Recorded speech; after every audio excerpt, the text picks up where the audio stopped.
இப்போ கல்யாணத்தை பொறுத்த வரைக்கும் யாரும் யாரும் கல்யாணம் பண்ணணுன்றது விதிமுறைகள் இருக்கு.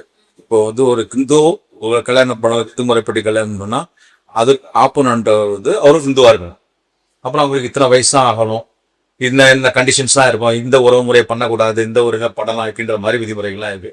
அது மாதிரி எந்த முஸ்லீமா இருந்தாலும் சரி, கிறிஸ்டினா இருந்தாலும் சரி, இல்ல வேற எந்த விஷயங்களுக்குமே எல்லாத்துக்குமே டெஃபினேஷன் இருக்கு. யாரை கல்யாணம் பண்ணலாம், யாரு பண்ணக்கூடாது, என்னென்ன விதிமுறை. பட் இந்த லிவிங் ரிலேஷன்ஷிப்ன்ற கான்செப்டே இன்னும் உருவாகுது.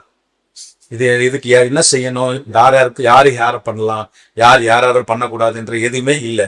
இப்போ இந்த அக்ரிமெண்ட் போட்டீங்கன்னா, இப்போ நீங்க அப்படி இதுமே அப்படியே ஒரு கரெக்டான லீகல் ஒரு இன்ஸ்டிடியூஷனா உருவாகல. இப்ப நம்ம இந்த லீகல் அக்ரிமெண்ட் போடுறதுனால என்ன லாபம் அப்படின்னு சொன்னீங்கன்னா, அட்லீஸ்ட் மினிமம் கேரண்டி. சோ நாங்க 2 பேரும் ரிலேஷன்ஷிப் தான் இருக்கிறோம் அப்படின்றதுக்கு ஒரு ஆதாரம்.